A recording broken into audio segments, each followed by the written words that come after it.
엄마가 바보야? 1억을 어떻게 그냥 보내? 내가 괜찮다고 했잖아. 회사 사람이라고. 부장님도 투자했다고 했잖아. 엄마! 저도 속은 거예요. 그 사람 진짜 박성훈 아니었어요. 뭐라고? 그럼 가짜였단 말이야? 엄마, 죄송해요. 제가 확인을 안 했어요. 평생 모은 돈이야. 아빠가 숨 넘어가면서 남긴 마지막 돈이야. 이제 나한테 남은 게 아무것도 없어. 아들 민수가 고개를 떨구고 있었고, 저는 주저앉아 울고 있었습니다. 3개월 전만 해도 통장에 1억 원이 있었는데, 이제는 한 푼도 남지 않았습니다. 제 이름은 김순자, 올해 72입니다. 여러분께 제 이야기를 들려드리려고 합니다.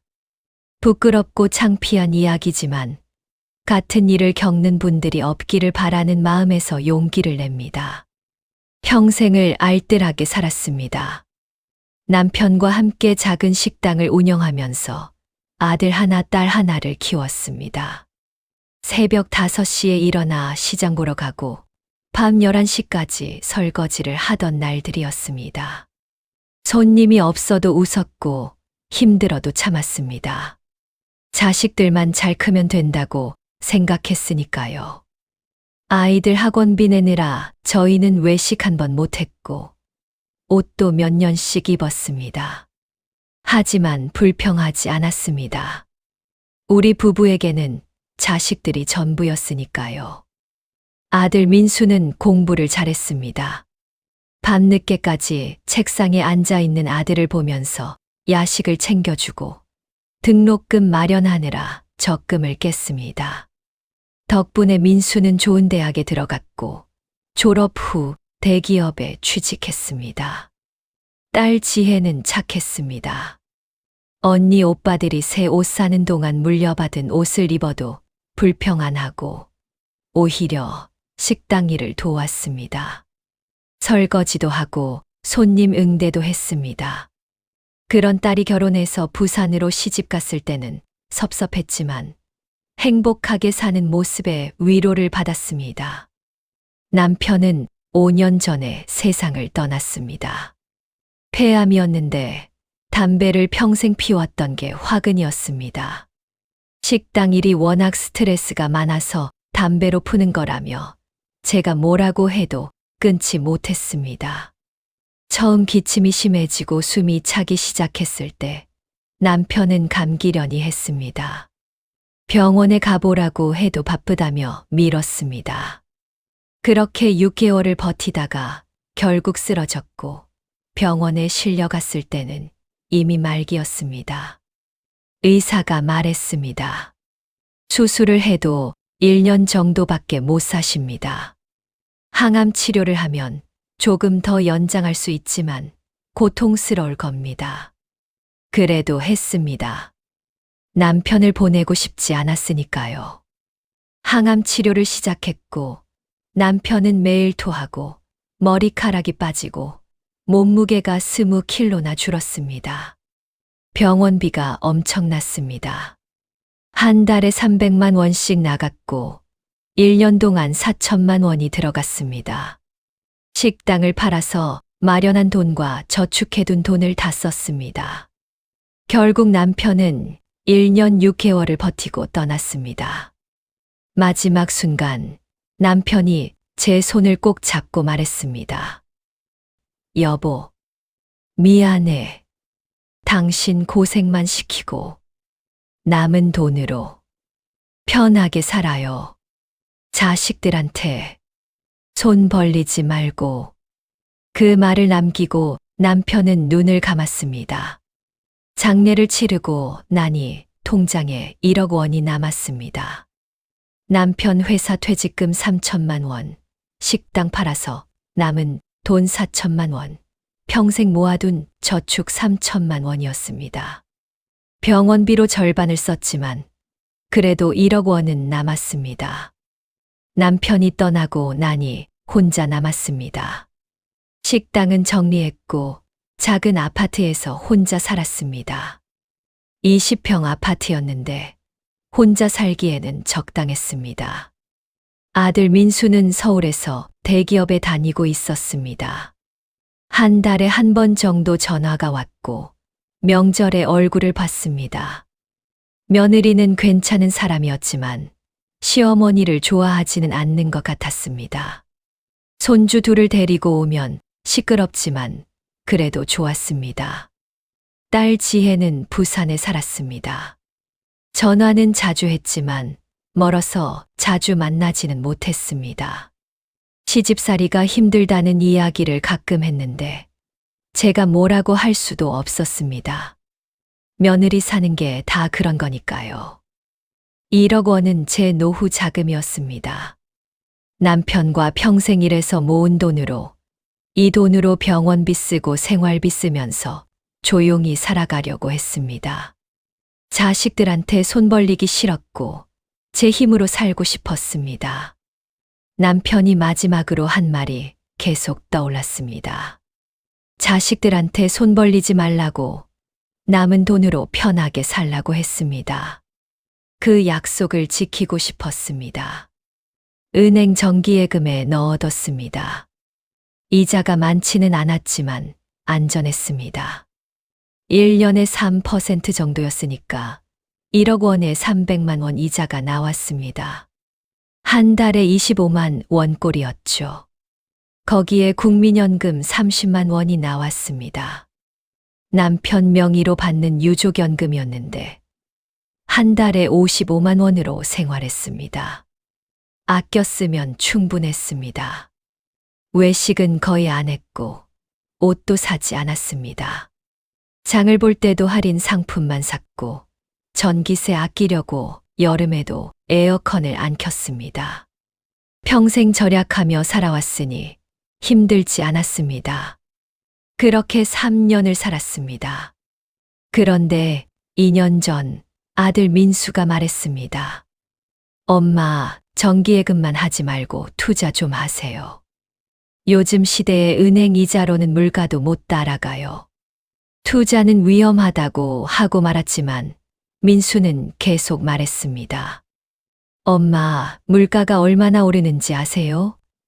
1년에 4%씩 오르는데 은행 이자는 3%밖에 안 돼요. 실질적으로는 손해예요. 그런가 하고 생각했습니다. 확실히 요즘 물건 값이 많이 올랐습니다. 예전에 1,000원 하던 두부가 2,000원이 됐고 배추도 5,000원씩 했습니다. 안전한 투자가 있어요. 우리 회사 재무팀 박 대리가 전문가예요. 그 사람 통해서 하면 안전해요. 박 대리요? 하고 물었더니 민수가 설명했습니다. 회사에서 재무 담당하는 사람이에요. 경제학 석사고 증권회사에서도 10년 일했대요. 우리 부장님도 그 사람한테 5천만 원 맡겼어요. 작년에 300만 원 수익 봤대요. 우리 부장님도요? 하고 물었습니다. 부장님이라면 똑똑한 사람일 텐데 그 사람도 투자한다니까 좀 더 믿음이 갔습니다. 그래도 망설여졌습니다. 평생 은행만 믿고 살았는데 투자라는 게 낯설었습니다. TV에서 주식으로 망했다는 이야기도 많이 들었고 비트코인으로 사기당했다는 뉴스도 봤습니다. 하지만 민수가 자꾸 권하니까 마음이 흔들렸습니다. 아들이 소개하는 사람인데 나쁜 사람이겠어요? 게다가 대기업 직원이고 전문가라니까 믿음이 갔습니다. 딸 지혜한테도 전화해서 물어봤습니다. 지혜야, 오빠가 투자하래. 어떻게 생각해? 엄마, 요즘 다들 투자해요. 저희 남편도 주식 좀 해요. 오빠가 소개한 사람이면 괜찮을 것 같은데요. 딸도 괜찮다고 하니까 마음이 더 기울었습니다. 한 달 후, 민수가 박 대리를 데려왔습니다. 일요일 점심때였습니다. 민수가 며느리랑 손주들을 데리고 왔는데 함께 온 남자가 있었습니다. 엄마, 이분이 박성훈 대리님이에요. 박성훈 씨는 30대 중반으로 보였고 깔끔한 정장 차림에 두꺼운 파일을 들고 왔습니다. 안경을 쓴 모습이 똑똑해 보였고 말투도 정중했습니다. 안녕하세요, 어머님. 박성훈입니다. 민수 형한테 많이 들었습니다. 공손하게 인사하는 모습이 믿음직스러워 보였습니다. 점심을 대접했습니다. 제가 직접 만든 갈비찜과 잡채를 차려냈는데 박 대리가 맛있게 먹었습니다. 어머님 요리 솜씨가 대단하시네요. 제 어머니 생각나요. 그렇게 말하는 게 기분이 좋았습니다. 예의 바른 젊은이라고 생각했습니다. 식사 후 박 대리는 파일을 펼쳤습니다. 그래프와 숫자가 가득한 자료였는데 잘 이해는 안 됐지만 전문적으로 보였습니다. 어머님, 요즘 은행 금리가 얼마인지 아세요? 1년에 3%도 안 됩니다. 1억을 맡기면 1년에 300만 원 정도밖에 안 나와요. 네, 그렇죠. 하고 대답했습니다. 그런데 물가는 1년에 4%씩 오릅니다. 그러니까 실질적으로는 돈이 줄어드는 거예요. 1억이 1년 후에는 9,600만 원 가치밖에 안 되는 셈이죠. 박 대리가 계산기를 두드리며 보여줬습니다. 숫자를 보니 정말 그런 것 같았습니다. 제가 추천드리는 상품은 안전하면서도 수익률이 높습니다. 회사채 투자인데요. 대기업 채권이라 안전하고 1년에 6% 수익을 드릴 수 있습니다. 6%요? 하고 물었더니 내 은행 이자보다 2배 이상 높습니다. 1억을 맡기시면 1년에 600만 원 받으실 수 있어요. 한 달에 50만 원이죠. 엄마, 박 대리 말이 맞아요. 우리 부장님도 작년에 5천만 원 맡겼는데 300만 원 받았대요. 저도 2천만 원 맡길 생각이에요. 민수가 거들었습니다. 내가도요? 하고 물었더니 민수가 고개를 끄덕였습니다. 아들도 투자한다니까 더 믿음이 갔습니다. 그래도 걱정되어서 물었습니다. 혹시 손해볼 수도 있나요? 아니요, 어머님. 회사채는 대기업이 발행하는 거라 안전합니다. 삼성이나 현대 같은 큰 회사들이 돈 빌릴 때 쓰는 방법이에요. 은행 대출보다 이자가 좀 높지만 회사 입장에서는 더 유리한 조건이거든요. 박 대리가 파일에서 신문 기사를 꺼냈습니다. 삼성전자 회사채 발행이라는 제목의 기사였습니다. 이렇게 대기업들이 정기적으로 발행해요. 망할 염려가 없어요. 정부에서도 관리하고요. 박 대리의 설명을 들으니 그럴듯했습니다. 신문 기사까지 보여주니까 진짜인 것 같았습니다. 대기업 채권이면 안전할 것 같았고 은행보다 2배 이자를 받는다니 솔깃했습니다. 혹시 중간에 빼고 싶으면 어떻게 하나요? 언제든지 가능합니다. 일주일 전에만 말씀하시면 바로 현금화해드려요. 물론 수익금은 기간에 비례해서 드리고요. 박 대리가 친절하게 설명했습니다. 궁금한 게 있으면 언제든 물어보시라고도 했습니다. 일단 1,000만 원만 해보겠습니다. 하고 말했습니다. 전부 하기는 무섭고 일단 작게 시작해서 괜찮으면 추가하려고 했습니다. 현명한 선택이십니다. 1,000만 원으로 시작하시고 수익 보시면 추가하시면 됩니다. 저희 고객분들도 대부분 그렇게 하세요.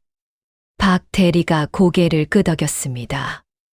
다음 날 박 대리가 서류를 가져왔습니다. 투자 계약서였는데 어려운 용어가 많았지만 민수가 괜찮다고 하니까 서명했습니다. 계약서에는 투자 금액, 기간, 예상 수익률이 적혀 있었습니다. 1년 6%, 중도 해지 가능, 원금 보장이라는 문구도 있었습니다. 어머님, 여기 도장 찍어 주시고요. 여기랑 여기도 서명해 주세요. 박 대리가 알려주는 대로 서명하고 도장을 찍었습니다. 계약서는 두 부 작성해서 한 부는 박 대리가 가져가고 한 부는 제가 받았습니다. 통장에서 1,000만 원을 인출해서 박 대리 계좌로 보냈습니다. 박 대리가 계좌번호를 알려줬는데 메모지에 적혀 있었습니다. 송금 후 박 대리가 확인했습니다. 어머님, 입금 확인했습니다. 감사합니다. 투자 시작일은 오늘부터고요. 3개월마다 수익금 지급해드리겠습니다. 고맙습니다. 잘 부탁드립니다. 하고 말했습니다. 그날 밤 조금 불안했습니다. 1,000만 원이라는 큰 돈을 남한테 맡긴 게 처음이었으니까요. 하지만 민수가 소개한 사람이고 계약서도 있으니까 괜찮을 거라고 생각했습니다. 일주일 후 박 대리한테서 문자가 왔습니다. 어머님, 안녕하세요. 투자금 잘 운용하고 있습니다. 궁금하신 점 있으시면 언제든 연락 주세요. 친절한 문자였습니다. 괜히 기분이 좋았습니다. 한 달 후 박 대리가 전화했습니다. 어머님, 안녕하세요. 요즘 어떻게 지내세요? 잘 지내요. 박 대리님은요? 저도 잘 지냅니다. 어머님 투자금 잘 운용하고 있어요. 다음 달이면 첫 수익금 나옵니다. 그래요? 기대되네요. 전화를 끊고 나니 기분이 좋았습니다. 박 대리가 신경 써주는 게 고마웠습니다.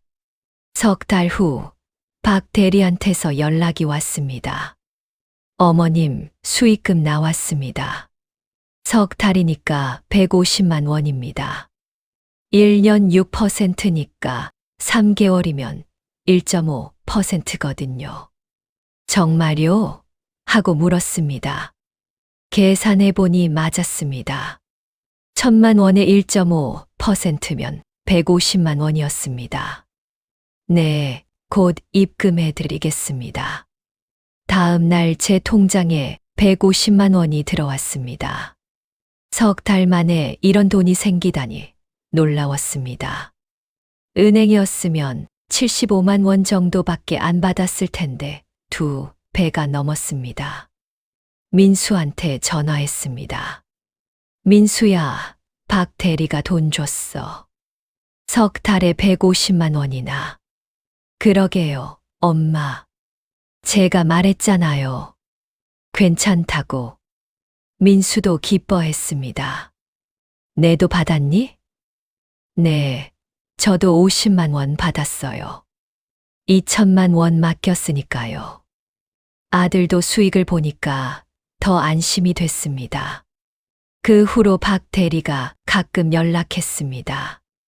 안부를 묻고 수익률을 설명하고 시장 상황을 알려줬습니다. 한 달에 한두 번은 전화가 왔는데 그게 좋았습니다.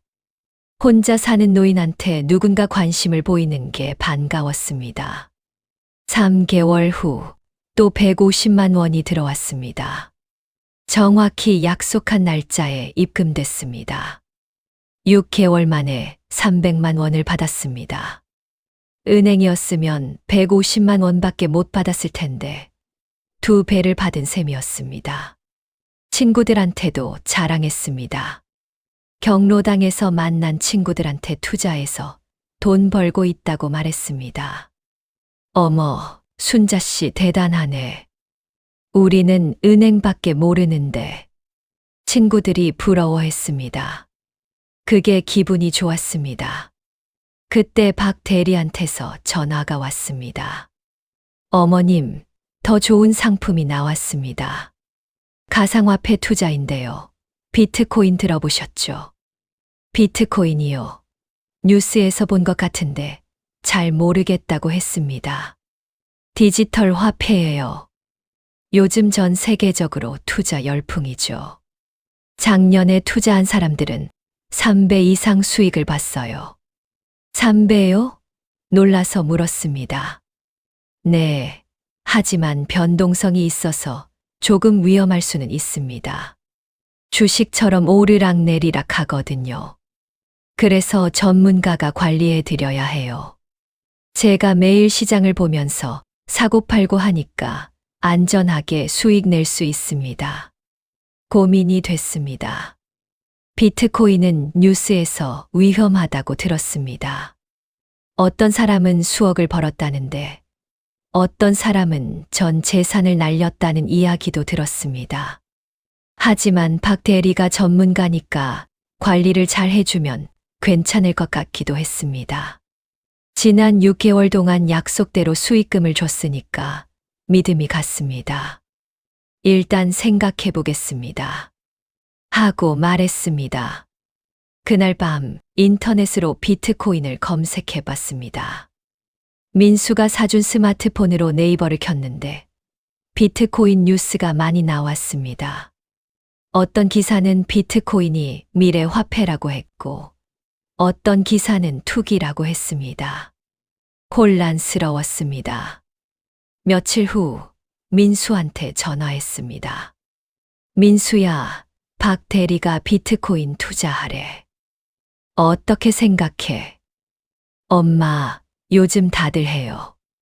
우리 회사 사람들도 많이 하고, 제 후배는 작년에 1,000만 원으로 3,000만 원 만들었대요.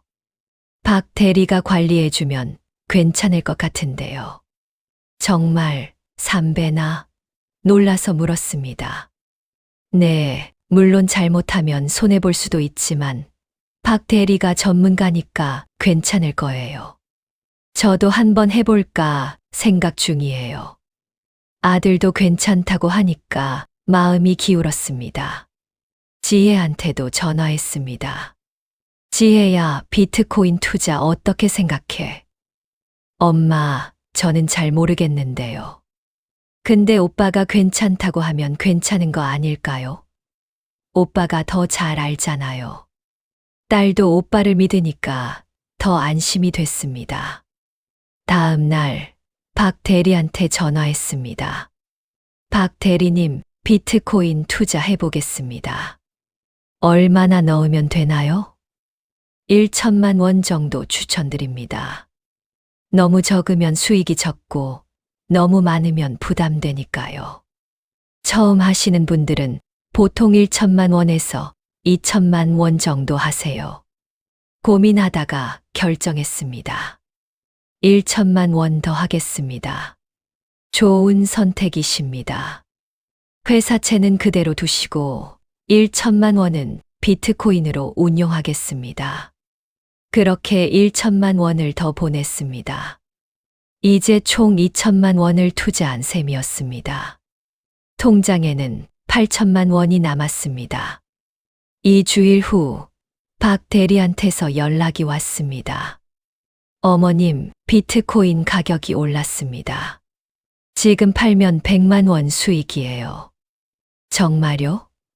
2주일 만에 100만 원이요. 믿기지 않았습니다. 네, 제가 타이밍 잘 잡아서 샀습니다. 지금 팔까요? 아니면 좀 더 두실래요? 더 오를까요? 제 예상으로는 더 오를 것 같은데요. 하지만 확실하지는 않아요. 손님 결정에 따르겠습니다. 조금 더 보겠습니다. 욕심이 났습니다.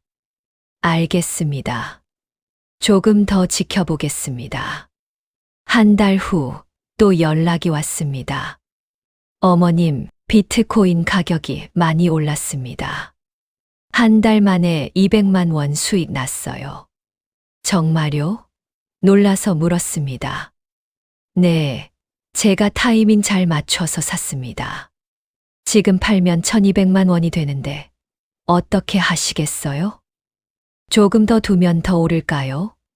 욕심이 더 났습니다. 그럴 수도 있습니다.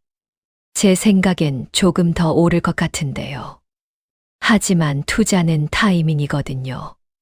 너무 욕심부리면 안 돼요. 그래도 조금 더 보겠습니다. 알겠습니다. 하지만 너무 욕심부리지 마세요. 박 대리가 조심스럽게 말했습니다. 2주일 후 또 연락이 왔습니다. 어머님, 더 올랐습니다. 지금 1,500만 원이에요. 한 달 반 만에 500만 원이 생겼습니다. 은행에 맡겼으면 1년을 둬도 300만 원밖에 못 받았을 텐데. 이렇게 짧은 시간에 500만 원이라니 신기했습니다. 민수한테 자랑했습니다. 민수야, 비트코인으로 500만 원 벌었어. 와, 대박이네요, 엄마. 제가 박 대리 잘 소개해드렸죠. 저도 100만 원 벌었어요. 민수도 기뻐했습니다. 그때부터 욕심이 생겼습니다. 이렇게 쉽게 돈을 벌 수 있다니, 남은 돈도 투자하면 더 많이 벌 수 있지 않을까 하는 생각이 들었습니다. 친구들한테도 자랑했습니다. 경로당에서 만난 친구들한테 비트코인으로 500만 원 벌었다고 말했습니다. 어머, 대단하네. 나도 좀 가르쳐줘. 친구들이 부러워했습니다. 그 모습을 보니 기분이 좋았습니다. 평생 가난하게 살았는데 이제는 돈을 버는 사람이 된 것 같았습니다. 다음 날 박 대리한테 전화했습니다. 박 대리님, 남은 돈도 투자하고 싶은데 가능할까요? 물론이죠, 어머님. 얼마나 추가하시겠어요? 8천만 원 있는데 다 할 수 있을까요? 조심스럽게 물었습니다. 전화 너머로 잠깐 침묵이 흘렀습니다. 어머님, 전부 하시는 건 좀 위험할 수 있습니다. 생활비는 남겨두셔야 하지 않나요? 생활비는 국민연금으로 충분해요. 그리고 곧 수익금 나오잖아요. 그래도 일단 3천만 원 정도만 추가하시는 게 어떨까요? 나머지는 은행에 두시고요. 아니에요. 다 하고 싶어요. 이렇게 수익이 좋은데 왜 은행에 둬요? 박 대리가 다시 침묵했습니다. 어머님, 투자는 수익도 있지만 손실 위험도 있습니다. 전 재산을 한 번에 하시는 건 정말 위험해요. 괜찮아요. 박 대리님만 믿어요. 지금까지 잘해 주셨잖아요. 결국 박 대리가 동의했습니다. 알겠습니다. 그럼 3천만 원씩 나눠서 하시는 게 어떨까요? 한꺼번에 다 넣으면 타이밍을 놓칠 수 있어요. 그럼 그렇게 하겠습니다. 며칠에 걸쳐서 3천만 원씩 2번, 그리고 마지막으로 2천만 원을 보냈습니다. 이제 제가 가진 돈 전부인 1억 원을 박 대리한테 맡긴 셈이었습니다. 통장에는 생활비로 200만 원만 남겨뒀습니다. 곧 수익금이 들어올 테니까 괜찮을 거라고 생각했습니다. 그날 밤 기분이 좋았습니다. 1억 원을 투자했으니 한 달에 100만 원씩은 벌 수 있을 것 같았습니다. 그러면 국민연금이랑 합쳐서 한 달에 130만 원이 되니까 훨씬 여유로워질 것 같았습니다. 2주일 후 박 대리한테서 연락이 왔습니다. 어머님, 투자금 모두 잘 받았습니다. 열심히 운용하겠습니다. 고맙습니다. 잘 부탁드립니다. 한 달이 지났습니다. 박 대리한테서 연락이 왔습니다. 목소리가 평소와 달랐습니다. 어머님, 지금 시장 상황이 안 좋습니다. 비트코인 가격이 좀 떨어졌어요. 얼마나 떨어졌나요? 불안해서 물었습니다. 지금 9천만 원 정도 돼요. 1,000만 원 손해입니다. 뭐라고요? 가슴이 철렁 내려앉았습니다. 걱정 마세요, 어머님. 비트코인은 원래 변동성이 큽니다.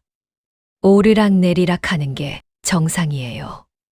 곧 다시 오를 겁니다. 지금 팔면 손해인데 조금만 기다리시면 회복됩니다. 정말요? 떨리는 목소리로 물었습니다. 네, 저를 믿으세요. 제가 몇 년 동안 이 일 했는데 이런 건 흔한 일입니다. 작년에도 한 달 동안 2천만 원 떨어졌다가 다음 달에 3천만 원 올랐어요. 조만간 다시 오릅니다. 박 대리 말을 믿었습니다. 전문가니까 시장을 잘 알 거라고 생각했습니다. 그날 밤 잠을 잘 수 없었습니다. 1,000만 원이 사라졌다는 게 믿기지 않았습니다. TV를 켜서 뉴스를 봤는데 마침 비트코인 폭락 뉴스가 나왔습니다. 비트코인이 한 달 만에 20% 폭락했다고 했습니다. 투자자들이 손실을 보고 있다는 내용이었습니다. 가슴이 더 철렁했습니다. 하지만 박 대리가 다시 오른다고 했으니까 기다려야 한다고 생각했습니다. 일주일이 지났습니다. 박 대리한테 전화했습니다. 박 대리님, 지금 어떻게 됐나요? 잠깐만요. 확인해 볼게요. 박 대리 목소리가 좀 어두웠습니다. 잠시 후 박 대리가 말했습니다. 어머님, 조금 더 떨어졌어요. 지금 8,500만 원이에요. 가슴이 내려앉았습니다.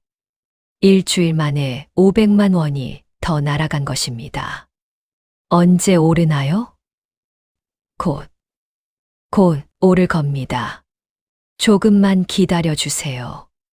목소리가 떨렸습니다. 2주일이 더 지났습니다. 박 대리한테 전화했는데 받지 않았습니다. 다시 걸었지만 계속 받지 않았습니다. 가슴이 두근거렸습니다. 불안했습니다. 문자를 보냈습니다. 박 대리님, 지금 상황이 어떻게 됐나요? 연락 주세요. 답장이 없었습니다. 다음 날 아침 다시 전화했지만 받지 않았습니다. 하루 종일 전화했지만 계속 받지 않았습니다. 밤이 되니 더 불안해졌습니다. 잠을 잘 수 없었습니다. 다음 날 민수한테 전화했습니다. 민수야, 박 대리가 전화를 안 받아. 무슨 일 있는 거 아니야? 엄마 잠깐만요. 제가 확인해 볼게요. 1시간 후 민수한테서 전화가 왔습니다. 목소리가 굳어 있었습니다. 엄마, 박 대리가 회사 안 나온대요. 일주일 전부터요. 뭐라고? 가슴이 쿵 떨어졌습니다. 부장님한테 물어봤더니 박 대리가 갑자기 사표 내고 연락이 안 된대요. 회사 사람들도 찾고 있대요. 그럼 내 돈은 어떻게 돼? 엄마, 박 대리 전화번호가 안 돼요. 계속 통화 중이에요. 제 돈도 연락이 안 돼요. 손이 떨렸습니다. 뭔가 잘못됐다는 걸 직감했습니다. 민수야, 당장 와봐. 하고 말했습니다. 다음 날 민수가 왔습니다. 얼굴이 창백했고 눈이 충혈돼 있었습니다. 엄마, 박 대리 연락이 안 돼요. 회사 사람들한테 물어봤더니 박 대리가 다른 사람들한테도 투자 권유했대요. 우리 팀 김 대리도 3천만 원 맡겼는데 연락이 안 된대요. 다른 부서 사람들도요. 그럼 사기야? 사기란 말이야? 울음이 터져 나왔습니다. 엄마, 일단 경찰에 신고해야 해요. 경찰서로 갔습니다. 민수가 차를 몰고 갔는데 가는 내내 말이 없었습니다. 경찰서에서 투자 사기 피해 신고를 했습니다. 경찰은 조사하겠다고 했지만 표정이 안 좋았습니다. 어머니, 혹시 계약서 같은 거 있으세요? 있어요. 집에 있어요. 가져오세요. 그리고 송금 내역도 다 가져오시고요. 집에 돌아와서 계약서를 찾았습니다. 서랍에 넣어뒀던 계약서를 꺼냈는데 자세히 보니 이상한 점이 많았습니다. 회사 도장이 없었습니다. 회사 이름도 명확하지 않았습니다. 그냥 투자 계약서라고만 적혀 있었고 박성훈이라는 개인 이름만 있었습니다. 은행 송금 내역도 확인했습니다. 박성훈 개인 계좌로 보낸 것이었습니다. 회사 계좌가 아니었습니다. 그제야 깨달았습니다. 이게 사기였다는 걸. 다음 날 경찰서로 서류를 가져갔습니다. 경찰이 확인하고는 고개를 저었습니다. 어머니, 이건 정식 계약서가 아니에요. 회사 도장도 없고 사업자 등록번호도 없어요. 그리고 개인 계좌로 송금하셨네요. 그럼 어떻게 되나요? 제 돈은요? 솔직히 말씀드리면 돈 찾기 어려울 것 같습니다. 일단 조사는 해보겠습니다. 경찰 조사가 시작됐습니다. 박 대리의 본명은 박성훈이 맞았지만 회사 재무팀 직원이라는 건 거짓이었습니다. 민수회사에 박성훈이라는 이름의 직원이 있긴 했지만 저한테 온 사람은 다른 사람이었습니다. 진짜 박성훈 대리는 재무팀이 아니라 영업팀 직원이었고 투자 같은 건 전혀 모르는 사람이었습니다. 사기꾼이 그 이름을 도용한 것이었습니다. 민수는 충격을 받았습니다. 엄마, 죄송해요.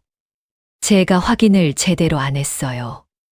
그 사람이 회사 명함을 줬는데 그게 가짜였어요. 제 잘못이에요. 민수도 속은 거였습니다.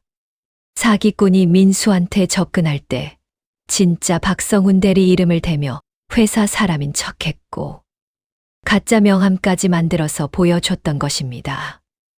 민수는 의심 없이 믿었습니다. 경찰이 조사했지만 사기꾼은 이미 사라진 후였습니다. 전화번호는 해지됐고 제가 돈을 보낸 계좌는 대포 통장이었습니다. 통장 명의는 다른 사람이었습니다. 경찰이 그 사람을 찾아갔는데 노숙자였습니다. 10만 원을 받고 통장을 팔았다고 했습니다. 사기꾼이 그 통장으로 돈을 받은 후 바로 현금으로 인출했고 그 후로는 흔적이 없었습니다. 민수 회사 사람들도 피해를 봤습니다. 김 대리는 3천만 원을 잃었고 다른 부서 박 과장은 5천만 원을 잃었습니다.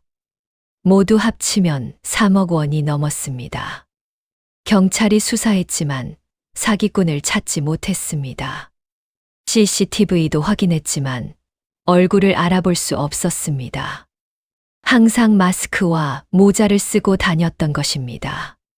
한 달이 지났지만 아무런 진전이 없었습니다. 결국 사기꾼을 찾지 못했습니다. 1억 원은 그렇게 사라졌습니다. 평생 모은 돈이었습니다. 남편과 함께 새벽부터 밤늦게까지 일해서 모은 돈이었고 남편이 남기고 간 마지막 유산이었습니다. 그 돈으로 노후를 준비하려고 했는데 이제 아무것도 남지 않았습니다. 통장에는 200만 원밖에 없었습니다. 한 달 생활비로 쓰면 금방 떨어질 돈이었습니다. 저는 며칠 동안 밥을 먹지 못했습니다. 잠도 잘 수 없었습니다. 어떻게 이런 일이 생길 수 있는지 믿기지 않았습니다. 거울을 보니 머리카락이 하얗게 새어 있었고 주름이 더 깊어진 것 같았습니다. 며칠 사이에 10년은 늙은 것 같았습니다. 왜 의심하지 않았을까요? 왜 조심하지 않았을까요? 후회가 밀려왔습니다. 처음에 1,000만 원 받았을 때 거기서 멈췄어야 했습니다. 아니, 처음부터 하지 말았어야 했습니다. 은행이 안전했는데 왜 욕심을 부렸을까요? 하지만 후회해도 소용없었습니다. 돈은 돌아오지 않았습니다. 민수가 말했습니다. 엄마, 제가 책임지겠습니다. 제가 조금씩 드릴게요. 하지만 민수도 형편이 넉넉하지 않았습니다. 대기업 다니지만 아이 둘 키우면서 집 대출 갚느라 빠듯하게 살고 있었습니다. 게다가 민수도 2천만 원을 잃었습니다. 괜찮아. 내 탓이 아니야. 엄마가 욕심 부린 거지. 하고 말했습니다. 사실이었습니다. 처음에 1,000만 원으로 시작했을 때 거기서 멈췄어야 했습니다. 하지만 수익을 보니까 욕심이 났고 더 벌고 싶어서 전 재산을 맡긴 것입니다. 은행 이자가 적다고 불평했지만 그래도 안전했습니다. 1억을 은행에 뒀으면 1년에 300만 원이라도 받았을 텐데 욕심을 부리다가 전부 잃었습니다. 한 달이 지났습니다. 통장에 남은 돈이 50만 원이 됐습니다. 국민연금 30만 원을 받았지만 생활비로 쓰니까 금방 떨어졌습니다. 다음 달 생활비가 없었습니다. 민수한테 전화했습니다. 민수야, 미안한데 생활비 좀 보태줄 수 있니? 엄마, 당연하죠. 얼마 필요하세요? 100만 원만. 죄송하다. 괜찮아요, 엄마. 제가 보내드릴게요. 다음 날 100만 원이 들어왔습니다. 고마웠지만 마음이 무거웠습니다. 평생 자식한테 손 벌리지 않고 살았는데 이제는 매달 생활비를 받아야 하는 처지가 됐습니다. 남편한테 약속했었습니다. 자식들한테 손 벌리지 않고 살겠다고. 그런데 그 약속을 지키지 못했습니다. 딸 지혜한테도 연락이 왔습니다. 엄마, 오빠한테 들었어요. 사기당했다고. 괜찮으세요? 괜찮다고 했지만 지혜는 울었습니다. 엄마, 왜 저한테 말 안 하셨어요? 투자한다고 하셨으면 제가 말렸을 텐데. 저희 남편이 주식으로 손해본 적 있어서 투자는 위험하다고 항상 말하거든요. 미안하다. 엄마가 잘못 생각했어. 지혜도 30만 원을 보내왔습니다. 시집살이 하면서 어렵게 사는 딸인데 그 돈도 미안했습니다. 그날 밤 혼자 앉아 생각했습니다. 어떻게 이렇게 됐을까요? 처음에는 안전한 투자라고 했습니다. 회사채 투자라며 대기업 채권이니까 안전하다고 했습니다. 그 말을 믿었습니다. 1,000만 원으로 시작해서 석 달 만에 150만 원을 받았습니다. 그때는 진짜인 줄 알았습니다. 나중에 생각해보니 그것도 사기의 일부였습니다. 작은 돈을 먼저 돌려줘서 신뢰를 쌓은 후 큰 돈을 빼앗는 수법이었습니다. 비트코인 투자도 마찬가지였습니다. 처음에 수익이 났다고 하면서 욕심을 부추겼고 저는 그 말에 넘어가서 전 재산을 맡겼습니다. 지금 생각하면 이상한 점이 많았습니다. 정식 투자회사가 아니었습니다. 회사 이름도 명확하지 않았고 사무실도 없었습니다. 계약서도 간단한 종이 한 장이었고 회사 도장도 없었습니다. 모든 돈을 개인 계좌로 보냈습니다. 하지만 그때는 몰랐습니다. 아니, 보고도 무시했습니다. 아들이 소개한 사람이니까 믿을 만하다고 생각했습니다. 회사 재무팀 직원이라고 하니까 전문가라고 믿었습니다. 욕심도 있었습니다. 은행 이자로는 적다고 생각했고 더 많이 벌고 싶었습니다. 친구들한테 자랑하고 싶었습니다. 그 욕심이 판단력을 흐리게 했습니다. 2개월이 지났습니다. 저는 기초생활수급자 신청을 했습니다. 재산이 없고 소득이 없으니 자격이 됐습니다. 한 달에 50만 원을 받게 됐습니다. 거기에 국민연금 30만 원, 민수가 30만 원, 지혜가 20만 원씩 보내줘서 한 달에 130만 원으로 살았습니다. 예전보다 훨씬 줄어든 생활이었습니다. 외식은 꿈도 못 꿨고 옷도 사지 못했습니다. 병원비도 아껴야 했습니다. 감기에 걸려도 병원에 가지 않고 약국에서 약만 사 먹었습니다. 친구들을 만나기도 부끄러웠습니다. 경로당에도 나가지 않았습니다. 사기당한 이야기가 소문나면 창피할 것 같았습니다. 저한테 투자 자랑하던 게 부끄러웠습니다. 혼자 집에 앉아 TV만 봤습니다. TV에서는 투자 사기 뉴스가 자주 나왔습니다. 저처럼 노후 자금을 사기당한 노인들 이야기였습니다. 어떤 할머니는 3억을 잃었고 어떤 할아버지는 집까지 팔아서 투자했다가 전부 날렸다고 했습니다. 저보다 더한 사람들도 많았습니다. 어떤 할아버지는 사기당하고 충격으로 쓰러져서 병원에 입원했다고 했습니다. 어떤 할머니는 자살을 시도했다가 구조됐다고 했습니다. 뉴스를 보면서 생각했습니다. 왜 이런 사기가 계속되는 걸까요? 왜 노인들만 타겟으로 삼는 걸까요? 이유를 알았습니다. 노인들은 돈은 있지만 금융 지식이 부족합니다. 은행밖에 모르는 사람들이 대부분입니다. 주식이나 비트코인 같은 건 뉴스로만 듣지 직접 해본 적이 없습니다. 인터넷 뱅킹도 잘 모르고 스마트폰도 서툽니다. 그리고 외롭습니다. 자식들이 바빠서 자주 연락하지 않으니까 누군가 관심을 보이면 쉽게 마음을 엽니다. 사기꾼들은 그걸 이용합니다. 친절하게 대하고 자주 연락하고 관심을 보이면서 신뢰를 쌓습니다. 욕심도 있습니다. 평생 모은 돈이 적다고 생각하고 더 벌어야 한다고 생각합니다. 은행 이자로는 부족하다고 느낍니다. 물가는 오르는데 이자는 적으니까 불안합니다. 사기꾼들은 그 욕심을 자극합니다. 높은 수익률을 약속하고 안전하다고 안심시킵니다. 그리고 판단력이 떨어집니다. 나이가 들면서 새로운 정보를 받아들이고 판단하는 능력이 약해집니다. 이상한 점을 눈치채지 못하고 의심하지 않습니다.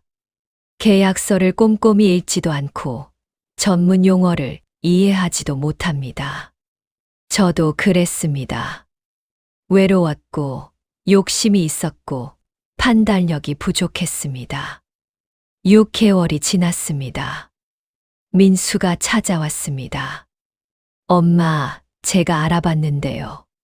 정부에서 노인 일자리 사업 하는 게 있대요. 한번 해보시는 게 어때요? 일자리요? 하고 물었습니다. 네, 공원 청소나 경로당 도우미 같은 거예요. 한 달에 50만 원 정도 받을 수 있어요. 72의 일을 하라는 것이었습니다. 하지만 거절할 수 없었습니다. 자식들한테 매달 손 벌리는 것도 미안했고 제 힘으로 벌고 싶었습니다. 신청했습니다. 면접을 받고 합격했습니다. 동네 공원 청소 일이었습니다. 다음 주부터 출근하기로 했습니다. 월요일부터 금요일까지 하루 4시간씩 오전 8시부터 12시까지 일했습니다. 처음엔 힘들었습니다. 몸이 예전 같지 않았고 허리도 아팠습니다. 쓰레기를 줍느라 계속 허리를 굽혀야 했는데 일 끝나고 나면 허리를 펼 수가 없었습니다. 하지만 참았습니다. 이 일이라도 해야 살 수 있었습니다. 파스를 붙이고 진통제를 먹으면서 버텼습니다. 함께 일하는 분들도 비슷한 처지였습니다.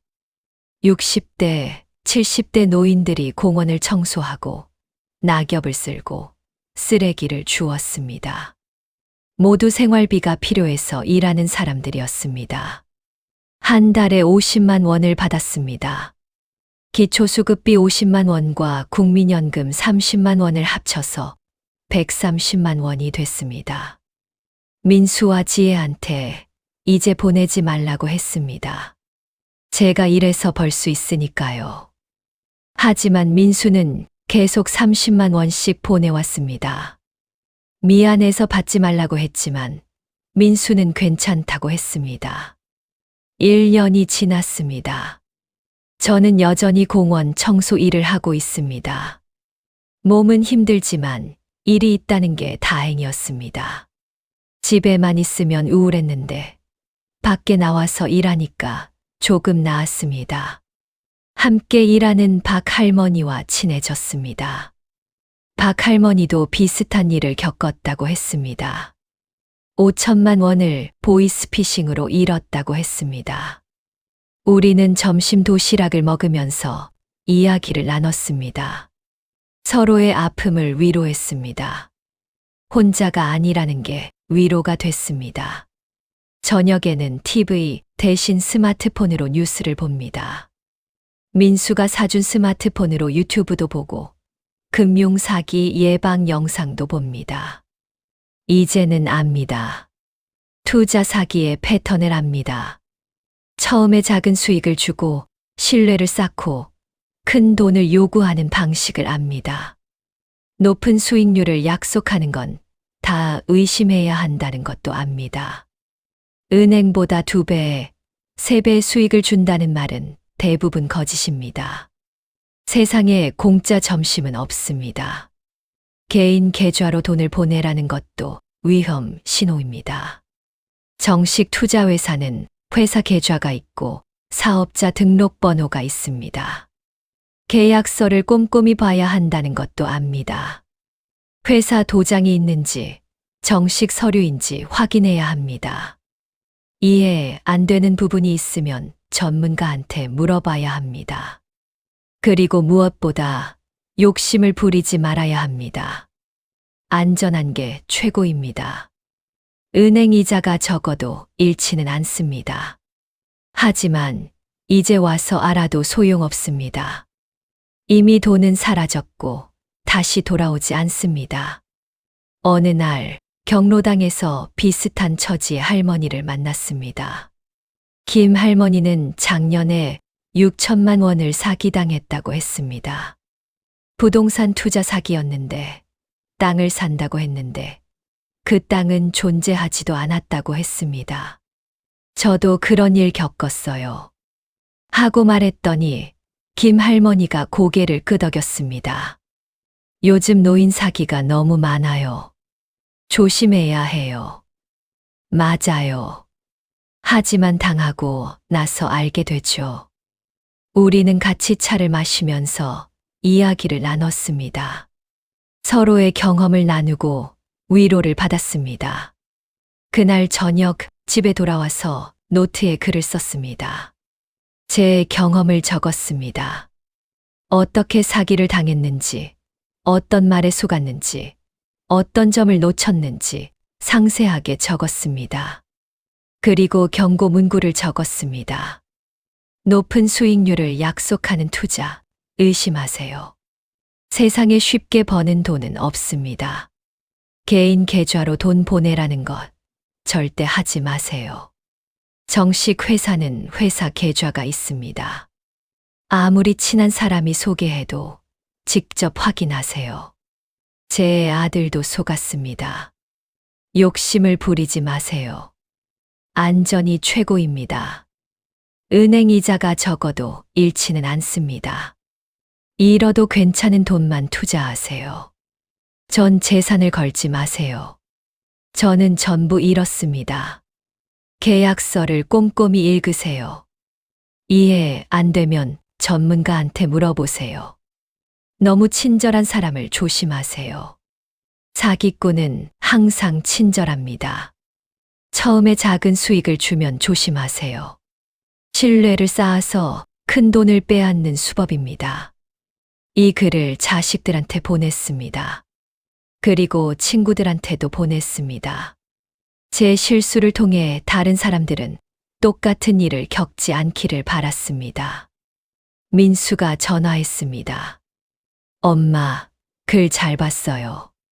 제가 회사 단체방에 공유했어요. 부모님들한테도 조심하라고 하라고요. 반응이 좋아요. 고맙다. 하고 답했습니다. 지혜도 연락했습니다. 엄마, 시어머니한테도 보여드렸어요. 놀라시더라고요. 조심하셔야겠다고 하셨어요. 엄마 글 덕분에 도움받으신 분들 많을 거예요. 좋은 일 했구나. 며칠 후 민수가 찾아왔습니다. 손에 종이를 들고 왔습니다. 엄마, 이거 보세요.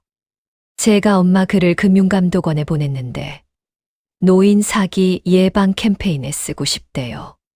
정말 놀라서 물었습니다. 네, 엄마 경험담이 교훈이 된대요. 다른 노인분들한테 도움이 될 거래요. 가슴이 뭉클했습니다. 제 실수가 다른 사람들한테 도움이 될 수 있다니 다행이었습니다. 지금도 저는 후회합니다. 1억 원을 잃은 것도 후회되지만 무엇보다 욕심을 부린 제 자신이 후회됩니다. 남편한테 한 약속을 지키지 못한 것도 후회됩니다. 자식들한테 손 벌리지 않고 살겠다고 했는데 지금은 매달 돈을 받고 있습니다. 하지만 이제는 받아들였습니다. 돌이킬 수 없는 일이니까요. 대신 교훈을 얻었습니다. 세상에 쉽게 돈 버는 방법은 없습니다. 높은 수익률을 약속하는 건 대부분 사기입니다. 전문가라고 해도 의심해야 합니다. 가족이나 친구가 소개해도 직접 확인해야 합니다. 민수도 속았고 저도 속았습니다. 아무리 믿는 사람이라도 실수할 수 있습니다. 욕심을 부리지 말아야 합니다. 은행 이자가 적다고 불평하지만 그래도 안전합니다. 잃지 않는 게 최고입니다. 그리고 무엇보다 전 재산을 한 곳에 걸지 말아야 합니다. 투자를 하더라도 일부만 해야 합니다. 전부 잃으면 끝입니다. 지금 저는 73입니다. 공원 청소 일을 하면서 하루하루 살아갑니다. 몸은 힘들지만 일이 있다는 게 다행입니다. 굶지는 않습니다. 자식들이 가끔 찾아옵다. 손주들도 데려옵니다. 그럴 때가 가장 행복합니다. 손주들이 할머니하고 안기면 힘든 게 다 잊혀집니다. 돈을 잃었지만 가족은 남았습니다. 건강도 남았습니다. 그것만으로도 감사합니다. 민수는 여전히 미안해합니다. 자기 탓이라고 합니다. 하지만 아닙니다. 제 욕심이 문제였습니다. 지혜는 가끔 전화해서 안부를 묻습니다. 부산에서 오는 건 힘들지만 목소리만 들어도 위로가 됩니다. 저는 이제 평범하게 삽니다.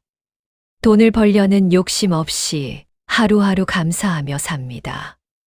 공원 청소를 하면서 사람들을 봅니다.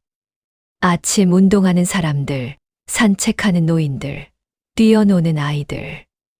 그 모습을 보면서 생각합니다. 저도 저렇게 평범하게 살 수 있어서 다행이라고. 여러분께 부탁드립니다. 투자 사기 조심하세요. 특히 노인 여러분들, 높은 수익률에 속지 마세요. 안전한 게 최고입니다. 욕심 부리지 마세요. 전 재산을 걸지 마세요. 잃어도 괜찮은 돈만 투자하세요. 그리고 의심하세요. 아무리 믿는 사람이라도 직접 확인하세요. 계약서를 꼼꼼히 읽으세요. 이해 안 되면 물어보세요. 개인 계좌로 돈 보내는 건 절대 하지 마세요. 너무 친절한 사람을 조심하세요. 사기꾼은 항상 친절합니다. 처음에 작은 수익을 주면 더 조심하세요. 그게 사기의 시작입니다. 자식들한테도 알리세요. 부모님이 투자한다고 하면 말리세요. 외로워도 쉽게 마음을 열지 마세요. 관심을 보이는 사람을 조심하세요. 저처럼 평생 모은 돈을 잃는 일이 없기를 바랍니다. 저는 1억 원을 잃었지만 교훈을 얻었습니다. 그 교훈을 여러분과 나눕니다.